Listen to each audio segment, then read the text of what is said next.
Hello दोस्तों, आप सभी का हमारे चैनल द अल्केमी पर स्वागत है। आज हम बहुत ही इंपॉर्टेंट रिएक्शन के बारे में डिस्कस करने जा रहे हैं जिसका नाम है कोरे-फ्यूकस रिएक्शन।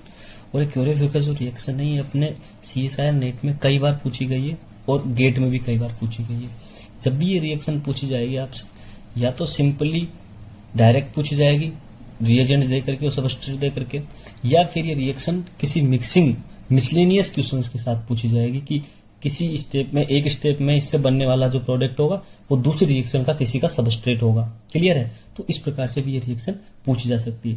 अब हम डिस्कस करें कोरे-फ्यूकस रिएक्शन। इससे पहले मैं आपको बता दूं कि इस रिएक्शन को दो केमिस्ट ने डेवलप किया था, जिसका नाम फर्स्ट नाम था इलियास जेम्स कोरे, जिन्होंने केमिस्ट्री में नोबेल पुरस्कार मिला था, और सेकंड थे फिलिप्स एल फ्यूकस। तो इन दोनों ने मिलकर के कोरे-फ्यूकस रिएक्शन दी थी। ये रिएक्शन जो होती है वो 2 स्टेप में कंप्लीट होती है, जिसमें एक्चुअली क्या होता है, हम कह सकते हैं कि this is a 2 step process for synthesising terminal alkyne up by 1 carbon homologation of N aldehyde. कि एल्डिहाइड की रिएक्शन जब मैं CbR4 PPS3 के साथ जब करवाता हूं तो मुझे मिलता है डाइब्रोमो एल्कीन। ये तो तुम्हारा क्या हो गया, स्टेप फर्स्ट। क्लियर है यहां तक? और जो डाइब्रोमो एल्कीन है, यदि मैं इसका ट्रीटमेंट लिथियम बेस के साथ करवाऊं, ठीक है, तो मुझे टर्मिनल एल्काइन मिलता है वाया डिहाइड्रोहेलोजिनेशन। तो मुझे डिहाइड्रोहेलोजिनेशन के द्वारा क्या मिल रहा है, टर्मिनल एल्काइन। ये तुम्हारा हो गया स्टेप सेकेंड। तो 2 स्टेप रिएक्शन है ये, जिसमें एल्डिहाइड किस में कन्वर्ट होता है, टर्मिनल एल्काइन में। ये अपने को पता होना चाहिए। ये अपना क्या रहेगा, ट्रिक पैटर्न। ट्रिक पैटर्न का मतलब ये हो गया कि एल्डिहाइड यदि तुम्हें दिख रहा है और साथ में CbR4 PPS3 और नॉर्मल ब्यूटाइल लिथियम और साथ में ध्यान देना H2O, ये चीज दिख जाए तुम्हें तीनों, तो समझ लेना कि मुझे क्या बनाना है, टर्मिनल एल्काइन बनवाना है। क्लियर है? यहां तक क्या बनेगी तुम्हारी, टर्मिनल एल्काइन। तो अब देखिए, अब ये टर्मिनल एल्काइन कैसे बनती है एल्डिहाइड से, इसको हम वाया मैकेनिज्म कुछ स्टेप में समझते हैं डिटेल में।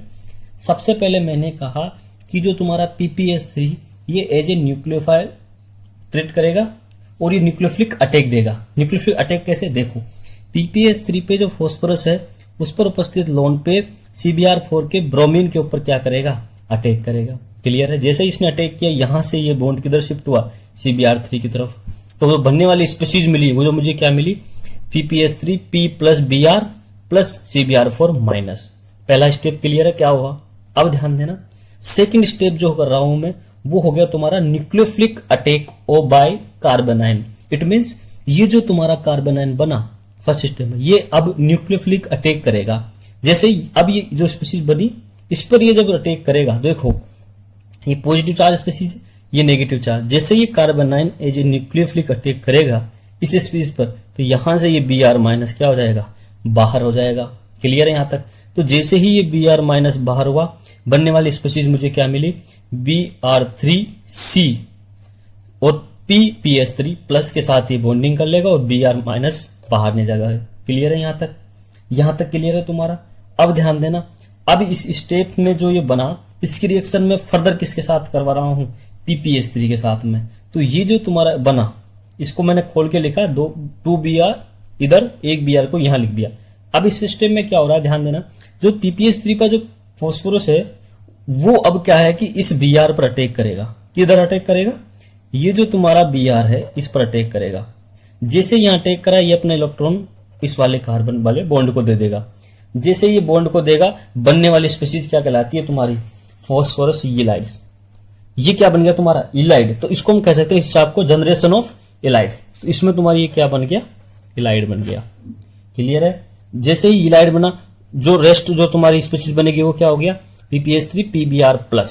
अब इस PBr प्लस को जैसे मैं Br माइनस देता हूं तो मुझे क्या मिल जाती है, न्यूट्रल स्पीशीज PS3P Br2। जैसे क्लियर हुई एक एक स्टेप, 3 स्टेप समझ में आ गए। अब हम बात करते हैं 4th स्टेप में। कुछ भी नहीं, हम कह सकते हैं कि जो इलाइड्स है ये क्या है कि रेजोनेंस से अपनी स्टेबिलिटी को गेन करता है। जैसे इसकी रेजोनेंस की मैं फॉर्म बनाता हूं तो ये इस फॉर्म में एग्जिस्ट करता है, प्लस माइनस वाली में, कि PPS3 प्लस CbR2 माइनस बन गया ये स्पीच। 4th स्टेप में मैंने क्या कर दिया, रेजोनेंस से स्टेबलाइज फॉर्म बना दी, किसकी, ये लाइड की। अब ये जो फॉस्फोरस ये लाइड है, अब ये नेक्स्ट स्टेप में क्या करेगा, जो तुम्हारा एल्डिहाइड सबस्ट्रेट है उस एल्डिहाइड जो सबस्ट्रेट है उसके ऊपर तुम्हारा ये जो माइनस वाला चार्ज वाला अटैक है ये करेगा इस कार्बन पर अटैक, और यहां से ये इलेक्ट्रॉन ऑक्सीजन की तरफ शिफ्ट हो जाएंगे। क्लियर है? यहां तक क्लियर है?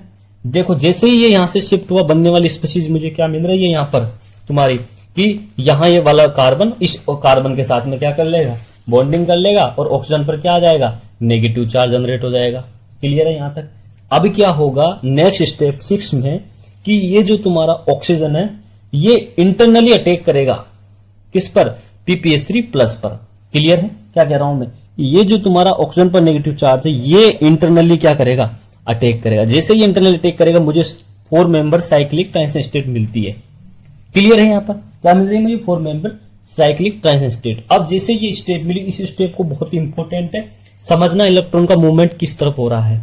अब इस स्टेप में क्या होगा, जो इलेक्ट्रॉनिक है वो इंटरनल इलेक्ट्रॉनिक रीडिस्ट्रीब्यूशन होगा। क्या होगा, इंटरनल इलेक्ट्रॉनिक रीडिस्ट्रीब्यूशन। देखो किस प्रकार से, फास्फोरस वाले बॉन्ड के इलेक्ट्रॉन तो जाएंगे इस वाले कार्बन की तरफ, और ऑक्सीजन अपना इलेक्ट्रॉन लेके जाएगा इस फास्फोरस की तरफ। ध्यान समझना क्या काम है ना, कि फास्फोरस और कार्बन वाले बॉन्ड के इलेक्ट्रॉन तो इस कार्बन वाले बॉन्ड पर आएंगे, और ऑक्सीजन अपने इलेक्ट्रॉन लेकर के फास्फोरस वाले स्पीशीज पर जाएगा। तो बनने वाला जो मुझे स्पीशीज होगा वो तुम्हारा क्या हो जाएगा, डाइब्रोमो एल्कीन और फॉस्फीन ऑक्साइड। क्या बना यहां पर, डाइब्रोमो एल्कीन और फॉस्फीन ऑक्साइड। क्या बना, फॉस्फीन ऑक्साइड। अब ध्यान देना, ये जो फॉस्फीन ऑक्साइड है, ये फॉस्फीन ऑक्साइड के अंदर जो तुम्हारा फॉस्फोरस डबल बॉन्ड ऑक्सीजन वाला बॉन्ड है, ये बॉन्ड तुम्हारा बहुत ज्यादा स्ट्रॉन्ग होता है, जो कि तुम्हारा इस रिएक्शन का एज ए ड्राइविंग फोर्स काम करता है।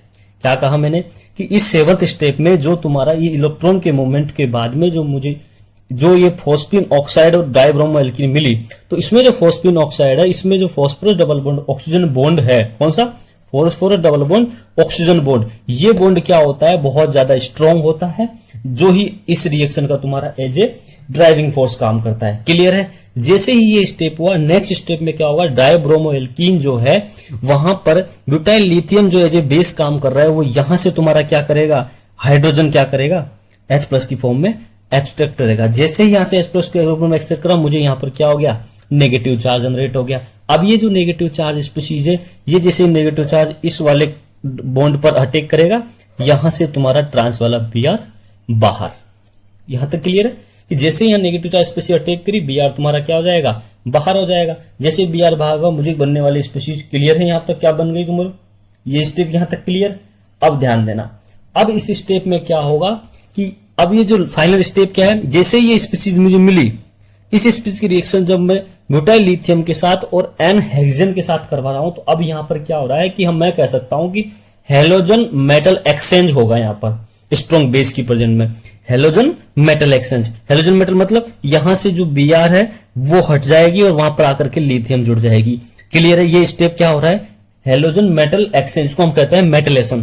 क्लियर है यहां तक? तो जैसे ये स्टेप हुआ, इसमें जो एन हेक्सेन काम में लिया है, तो हम कह सकते हैं with non polar solvent like hexane the more sterically, वो ब्रोमीन जो है वो metal halogen exchange reaction show करती है।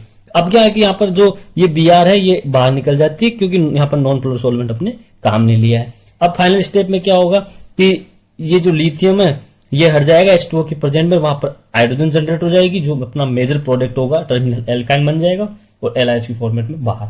तो अपना जो मेन प्रोडक्ट है वो किस प्रकार से बना, ये अपन ने विद एक एक स्टेप मैकेनिज्म से क्लियर रूप से समझा है। क्लियर है? यहां तक ये मैकेनिज्म हमको समझ में आनी चाहिए कि एक्चुअल में क्या होती है। एग्जाम में अपने को ड्रॉ नहीं करनी है, बट हमने को पता होना चाहिए कि इसके अंदर क्या क्या स्टेप्स होते हैं। एग्जाम में हम क्या करेंगे, डायरेक्ट क्लियर करेंगे कि एल्डिहाइड दिया है, CBr4 ब्यूटाइल लिथियम दिया है, तो हमको क्या बनाना है, टर्मिनल एल्काइन। क्लियर है? ये अपने को याद रहना चाहिए। बाकी इन सब मैकेनिज्म से अपने कोई मतलब नहीं, ये क्यों समझने के हिसाब से थी। अब मैं एक क्वेश्चन डिस्कस कर रहा हूं जो बहुत इंपॉर्टेंट है, ये रिसर्च पेपर से निकाला गया है 2012 में का रिसर्च पेपर से निकाला गया, बहुत इंपॉर्टेंट क्वेश्चन जो आएगा, डायरेक्ट क्वेश्चन आएगा। क्या किया गया इसमें, इस कंपाउंड की रिएक्शन जब मैं CBr4 PPH3 से करवाता हूं, तो इस स्टेप तक की अपने को प्रोसेस पता है कि क्या बनता है, अपने को डाइब्रोमो एल्कीन मिलती है। यहां तक क्लियर है ना? इस स्टेप से अपने को क्या मिलती है, डाइब्रोमो एल्कीन। अब ये डाइब्रोमो एल्कीन की रिएक्शन जब मैं बेस की प्रेजेंट में एन ब्यूटाइल लिथियम और H2 प्रेजेंट में करवाता हूं तो मुझे फाइनली क्या मिलती है, टर्मिनल एल्काइन। तो क्योंकि 2 स्टेप रिएक्शन इसलिए मैंने इसको 2 स्टेप से ड्रॉ करके आपको समझाया है। तो समझ में आ रही है कि एल्डिहाइड जो है वो तुम्हारा डायब्रोमो एल्कीन में कन्वर्ट हुआ, फिर उसकी ब्यूटाइल लिथियम से रिएक्शन करवाए तो मुझे टर्मिनल एल्काइन मिला। ये एग्जांपल बहुत इंपॉर्टेंट है, इसका ध्यान रखना। अब मैं कुछ क्वेश्चंस बात कर लेता हूं। उससे पहले मैं एक चीज बताऊं आपको कि एक कोरेफ्यूकस का कंसेप्ट और है, वो है कि कोरेफ्यूकस ने क्या किया कि जैसे ही डाइब्रोमो एल्कीन की रिएक्शन जो एन ब्यूटाइल लिथियम और इलेक्ट्रोफाइल की प्रेजेंट में करवाई, तो क्या है कि मुझे जो प्रोडक्ट मिला वो just like chain extension product form में होता है। कौन सा? चेन एक्सटेंशन, या मैं कहूं चेन लेंथनिंग। तो ये इसका मॉडिफाइड रूप हो गया कोरेफ्यूकस का, ये अपने को पता होना चाहिए। कैसे? कुछ नहीं है कि जहां से जो Br निकला था फाइनली जो तुम्हारा 8th स्टेप में, वहां पर जहां H2O काम में लिया था वहां मैंने एज इलेक्ट्रोफाइल काम में लिया, तो उसका अटैक करवाऊंगा तो वहां पर मुझे ये चेन लेंथनिंग वाला प्रोसेस मिलेगा। क्लियर है? ये मॉडिफाइड रूप था इसका कोरेफ्यूकस का। अब हम एग्जांपल देख लेते हैं जो तुम्हारे प्रीवियस ईयर CSIR में पूछे हैं 4 मार्क्स के अंदर। ये क्वेश्चन 2011 में पूछा गया था। इसमें देखो कुछ भी नहीं है, सिंपल एल्डिहाइड है, एलिफेटिक। इस एल्डिहाइड की रिएक्शन CBr पर PP3 और एन ब्यूटाइल लिथियम की प्रेजेंट में करवाइए, तो अपने को पता लग गया कि यहाँ कौन सी रिएक्शन हो रही है, कोरेफ्यूकस। ये अपने को पता होना चाहिए, देखते हैं कि कौन सी रिएक्शन हो रही है। जैसे यहाँ पता लगा कि कोरेफ्यूकस रिएक्शन हो रही है तो क्या करना है, अपने को फिक्स ध्यान रखना है, टर्मिनल एल्काइन बनाना है। 4 ऑप्शन में देखो एक ही ऑप्शन है जिसमें टर्मिनल एल्काइन बन रहा है। इजीली तुम आंसर को क्या कर लोगे, क्वालिफाई क्लियर कर लोगे। क्लियर है कि क्या एग्जैक्ट आंसर क्या होगा। अब इसकी नेक्स्ट स्टेप में क्या हो सकते हैं, हम करवा दे क्लिक रिएक्शन करवा ले। क्लियर है? यहाँ पे N3R की रिएक्शन करवा के 1,4-डाई आइसोमर जो बताया था मैंने लास्ट वीडियो में। ठीक है, तो अपने को पता होना चाहिए कि इस रिएक्शन का आगे फर्दर यूज कैसे आ सकता है। तो इस रिएक्शन का प्रोडक्ट तुम्हारी क्लिक रिएक्शन का सबस्ट्रेट की तरह काम करता है। तो अपने को पता होना चाहिए कि किस तरीके से ये रिएक्शन मॉडिफाई होकर मिसलिनियस तरीके से हमसे मिक्सिंग में 4 मार्क्स के अंदर पूछी जा सकती है। अब एक एग्जांपल जो जून 2017 में आया था, ध्यान से समझना।